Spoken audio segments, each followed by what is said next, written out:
Mesdames et messieurs, bonsoir. Vous avez choisi Bimoulet Télévision, nous vous disons merci. Il est 18 h, c'est l'heure du journal. C'est le JDT, à présent les titres. Que savez-vous de la déficience intellectuelle? Nous vous amenons dans le cadre de ce journal à la rencontre de la Fédération camerounaise des sports pour déficients intellectuels qui a reçu le compétiteur tout-terrain Takam Naki. Le champion devant l'Éternel est allé se mesurer avec des handicapés. Objectif, glaner un nouveau trophée. Un reportage à suivre dans le cadre de ce journal. En culture, l'humoriste Ulrich Takam est déjà sur les planches. Il prépare son triple spectacle prévu pour cette fin d'année dans les villes de Yaoundé et Douala. La troisième ville reste une surprise pour ses fans. Nous sommes allés à sa rencontre au laboratoire de théâtre Otni où il effectue ses répétitions. Vers la fin de ce journal, une histoire d'anniversaire surprise manquée. Le jeune Dédé, dont l'agression avait été tant médiatisée, a quitté l'hôpital le jour de son anniversaire. Nos équipes sont allées l'attendre en compagnie de ses amis. Il ne s'est pointé que le lendemain. Un reportage croustillant vous attend vers la fin du journal. C'est tout pour les titres. Bimoulet, bonsoir et bienvenue à tous. Ce programme vous est offert par Castelbière, le goût de la réussite. Une fois de plus, bonsoir. Je vous le disais en titre, à la recherche de nouvelles sensations, l'athlète tout-terrain Takam Naki est allé se frotter aux déficients intellectuels. Les handicapés plutôt bien entraînés ont donné du fil à retordre à celui-là qui s'est autoproclamé champion devant l'Éternel. C'était une occasion pour Bimoulet TV de découvrir la Fédération camerounaise des sports pour déficients intellectuels.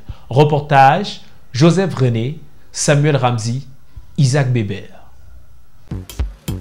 Aucune ruelle de Yaoundé n'a de secret pour Takam Naki.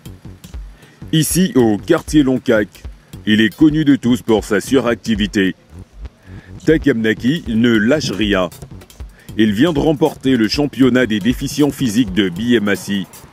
Il est arrivé premier devant un manchot et un estropié. J'aime beaucoup le sport. Le sport, c'est toute ma vie. Enfin, les trophées, c'est toute ma vie parce que tout le monde au quartier m'appelle l'homme à trophées. J'aime beaucoup remporter les trophées. C'est pour ça que je participe à toutes les compétitions sur lesquelles je tombe. Donc là, c'est mon premier trophée. Ça, c'est le premier trophée que j'ai remporté. C'est le plateau dans lequel on vend les arachides. Je l'ai remporté devant un manchot et un estropié. Oui, j'ai gagné la compétition. Et ça fait quoi? Donc, je suis venu ici là pour participer à une autre compétition. J'espère ressortir de là gagnant parce que je suis un gagnant. C'est quand même moi, Takam Naki. Je ne perds jamais. Donc, c'est la raison pour laquelle pour l'instant, j'ai encore un trophée. Mais je sais que tout est possible. Donc, merci beaucoup. Takam Naki est un passionné de courses villageoises. Une discipline à laquelle il a consacré toute sa vie. Il a eu vent d'une compétition organisée par la Fédération camerounaise des sports pour déficients intellectuels, communément appelée la FECASDI. Takam Naki compte renchérir son armoire à trophées devant une autre catégorie de handicapés. Bonjour, je suis handicapé, je suis venu pour la compétition. Bonjour monsieur. Vous ne m'avez pas l'air de quelqu'un qui est handicapé. Hein? Oui. Mais vous m'avez l'air normal monsieur. Mais même vous non. Ou alors votre handicap est fini. Bon, non, moi je suis un handicapé parce que, bref, de toutes les façons, faites-les même dans ce pays, vous pensez pas que c'est derrière un handicap. Ou alors il faut faire philosophie pour que ce soit plus visible. À ce que ça, ce sont les littéraires qui dirigent ce pays, non? Monsieur, je comprends que vous êtes vraiment déterminé. Nous avons affaire aux déficients intellectuels ici. Et pour ne pas engager une fausse discussion entre nous, je vous envoie compétir avec mes athlètes. Oui. Si vous êtes performant, l'entraîneur national pourra vous sélectionner. Je vais demander spécialement à la psychologue de vous faire des tests psychométriques bien après pour vous rendre éligible. On n'a vraiment pas besoin de faire les tests. Moi, je sais que je suis malade. On est tous malades d'une façon ou d'une autre. Ça ne se dit pas comme ça. Il faut que ce soit prouvé scientifiquement. Tout le monde est malade. Vraiment, je suis parce que vous, par exemple, je ne suis pas sûr que là, vous êtes président peut-être, mais là où le ministre parle, je ne suis pas sûr que vous parlez aussi. Détrompez-vous. Bon, mais naturellement, je dis toujours aux autres que mon quotient intellectuel, quand on m'a fait les tests, c'est situé à 69,99, donc inférieur à 70, qui est la moyenne.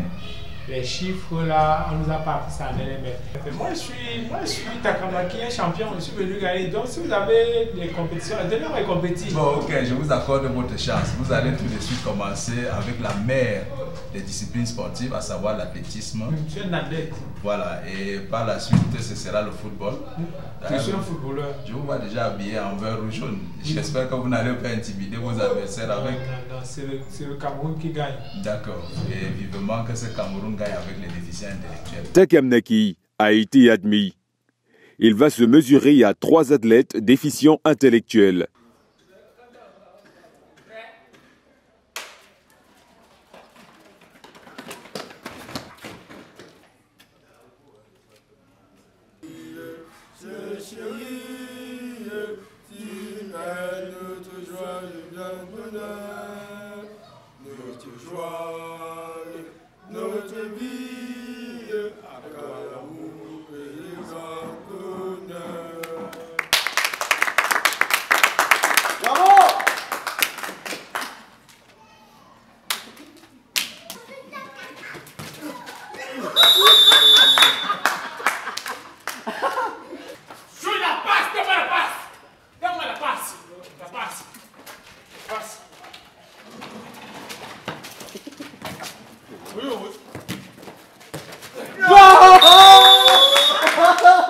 C'est parce que tu es déconcentré, tu n'arrives pas à rien.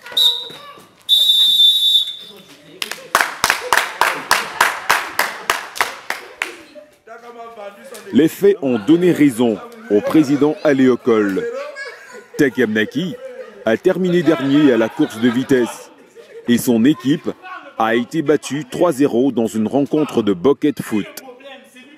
King Fak est l'entraîneur national à la FECASDI. C'est les personnes spéciales qui s'intéressent au sport, qui participent aux activités sportives depuis, qui sont toujours sur le terrain pendant les entraînements.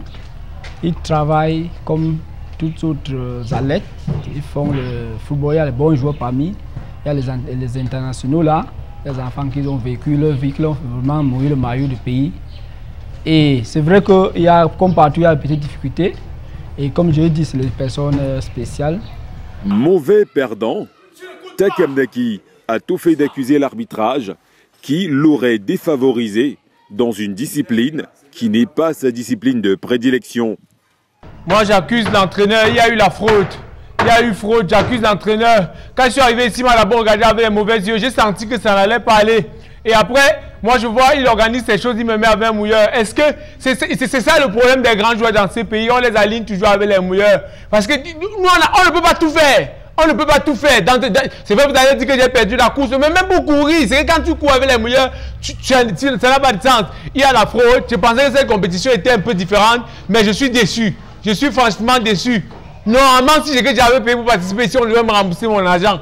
Mais ils vont me rembourser mon temps. Je ne suis pas en train de rire.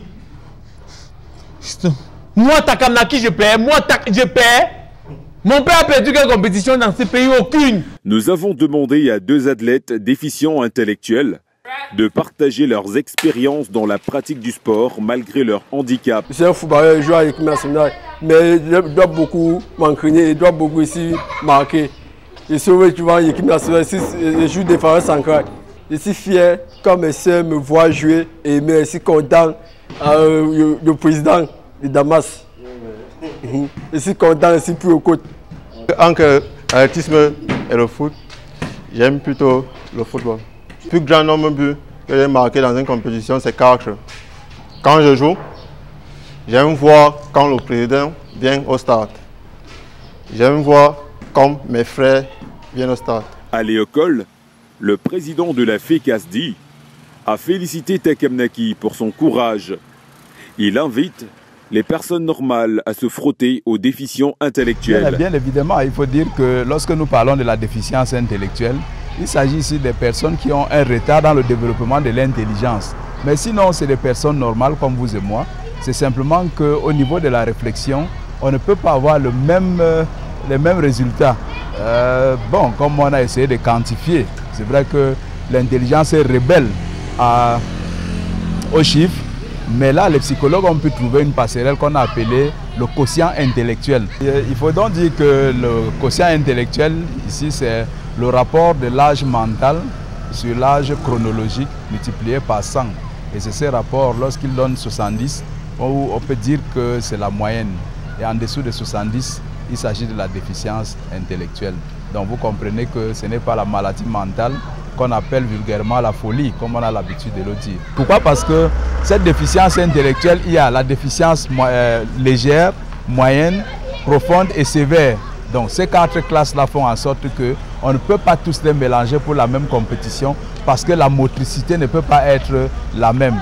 Heureusement que notre athlète d'un autre genre a pris part à la compétition et il a pu constater que les athlètes sont compétitifs et c'est le meilleur moyen, c'est le moyen par excellence pour leur intégration sociale parce qu'ils sont plus épanouis. Donc je vous dis grandement merci et pour ceux qui sont encore dubitatifs, qu'ils comprennent que la déficience intellectuelle n'est pas la maladie mentale appelée folie, mais plutôt un état de l'intelligence qui peut permettre de les insérer dans notre société. Mon année Covidée, c'est le titre du nouveau spectacle que va présenter l'humoriste camerounais Ulrich Takam à son public en cette fin d'année sous réserve de l'évolution de la crise sanitaire. Nous sommes allés au laboratoire de théâtre Odni où l'humoriste répète ses vannes. Reportage, Béatrice Cazé, Samuel Ramsey, Lynn Verdier.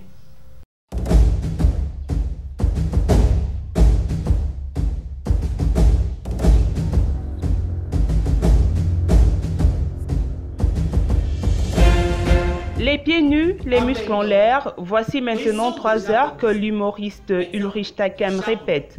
Nelly, vous n'allez pas comprendre. Je vais mieux expliquer pour que vous compreniez. Hein? Donc, regardez, à quel moment est-ce qu'on sent la différence? Quand les deux là arrivent au Cameroun, dans son rang, il y a seulement les blancs, il y a seulement les albinos, les asiatiques et tout ça. Même les noirs qui sont dans le même rang que lui. Ce sont les noirs qui sont noirs, la même qualité de noirs que lui.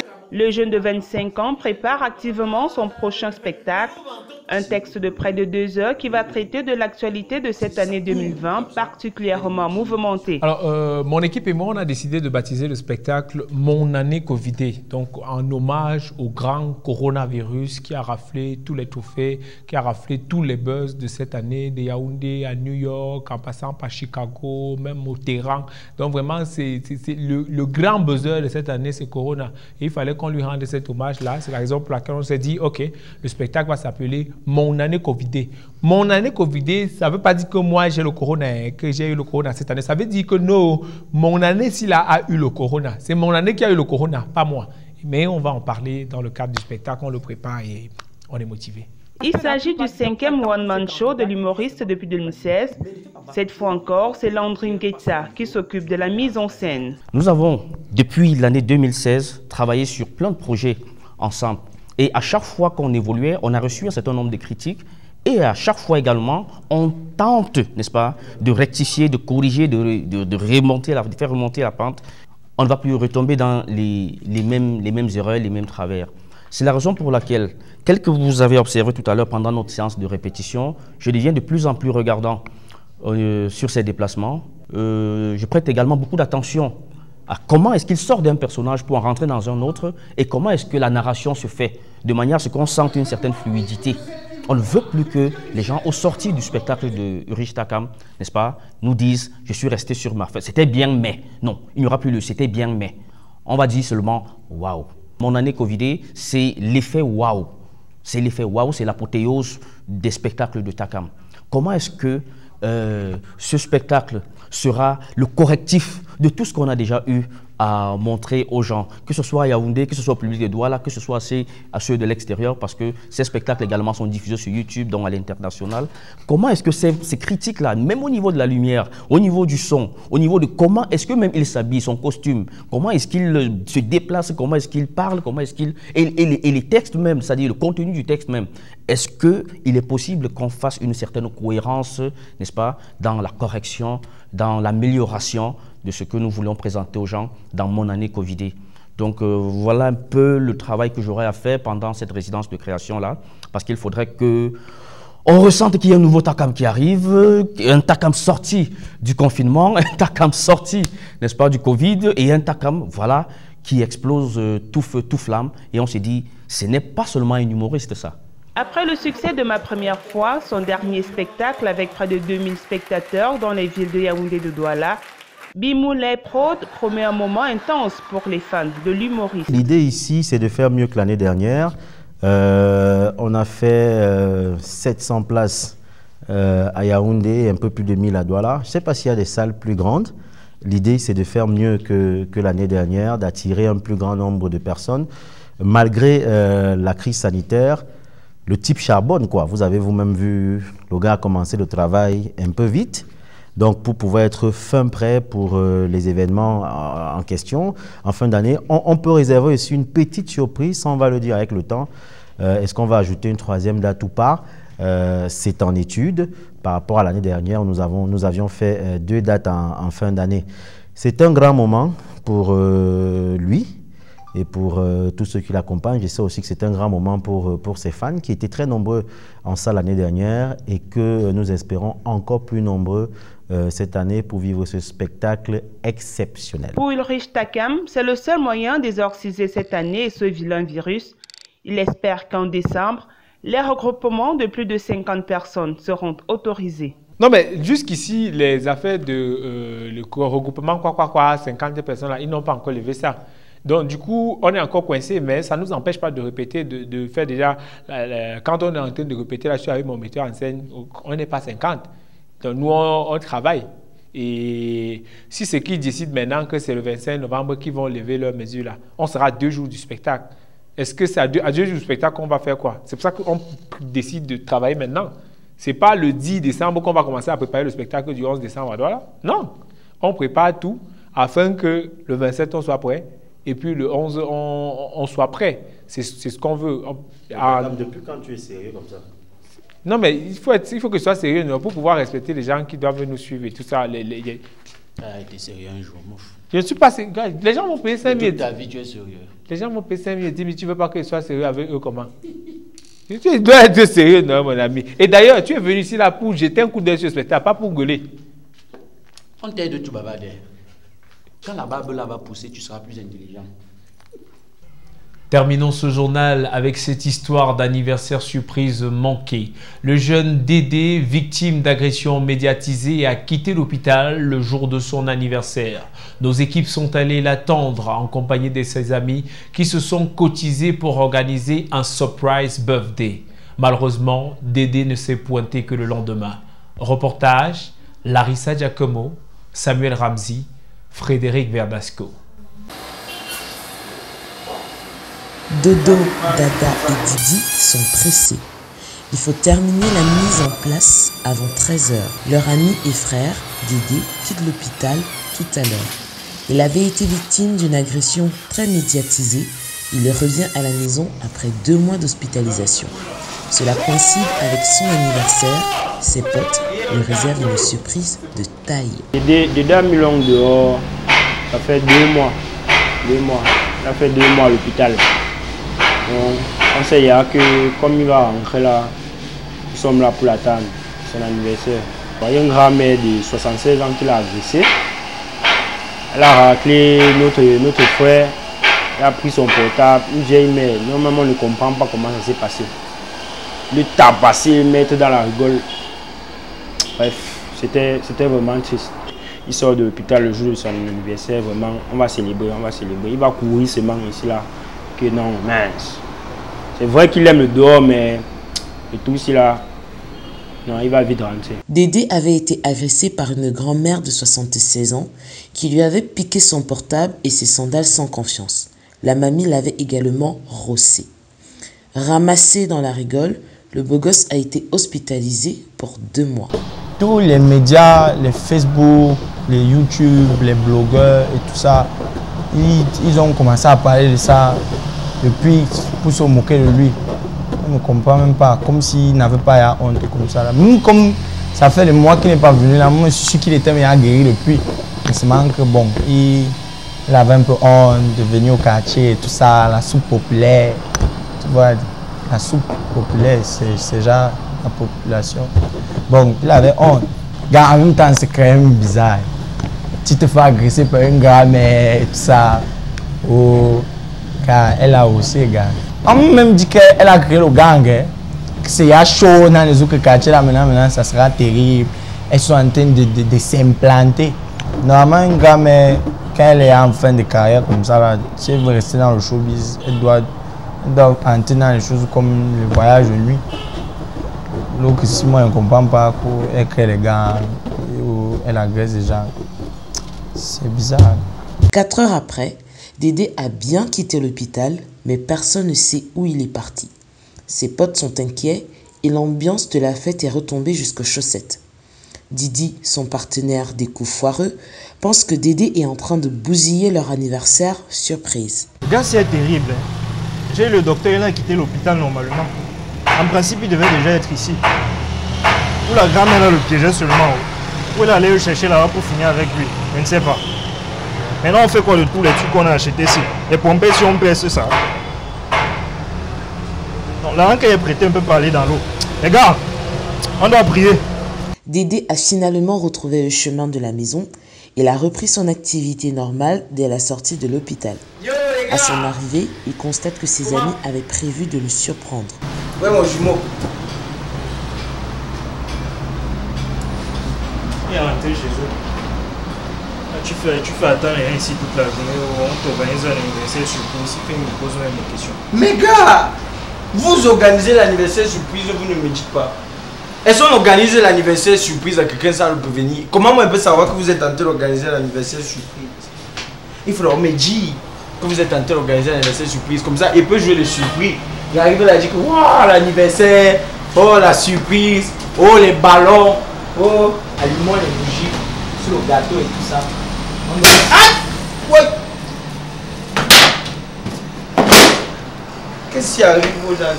Dédé est un peu déçu d'avoir lâché ses amis, mais il s'en défend et ses arguments semblent tenir. Même si c'est un anniversaire surprise, on doit toujours me prévenir. Je peux jouer les surprises. Ce n'est pas qu'on dit que l'anniversaire est surprise et qu'on ne prévient pas les gens. Voilà, maintenant ils ont fait l'anniversaire surprise, ils ne m'ont pas prévenu. Comment moi je sais qu'il y a l'anniversaire surprise si on ne me dit pas qu'il y a l'anniversaire surprise? Pélagie est venue avant eux. Elle était très rapide. L'anniversaire appartient à ceux qui sont rapides en premier. Et c'est comme ça que ça se passe dans la réalité. Même Pélagie m'a organisé les anniversaires plusieurs fois. Hein? Elle me prévenait toujours. Et j'arrivais à faire mon visage de surprise. Tu vois. C'est la surprise. C'est mon anniversaire. Tu vois ce genre de choses. Je viens là, je fais ça. Et c'est bien qu'ils ont raté. Ils ont tout raté. Le bac, le BPC, fini.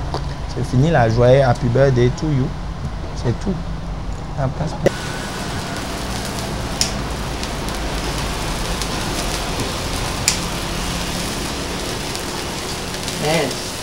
Happy birthday, chante. Happy birthday to me.